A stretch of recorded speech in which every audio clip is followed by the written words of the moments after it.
এবারে প্রবাসী সংবাদ।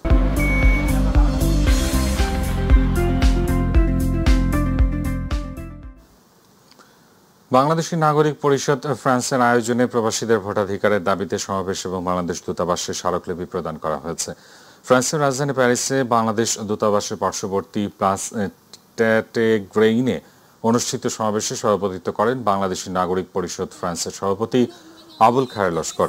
প্রতিনিধি বাদল পাল জানান, সংগঠনের সাধারণ সম্পাদক ইমরান আহমদের পরিচালনায় সমাবেশে বক্তব্য রাখেন উপদেষ্টা মোহাম্মদ নজরুল ইসলাম, সহসভাপতি গোলাম ফারুক ভূঁইয়া, অ্যাক্টিভিস্ট মীর জাহান, সাংবাদিক নুরুল ইসলাম, আইসা পরিচালক ওবায়দুল্লাহ কয়েস সহ আরও অনেকে।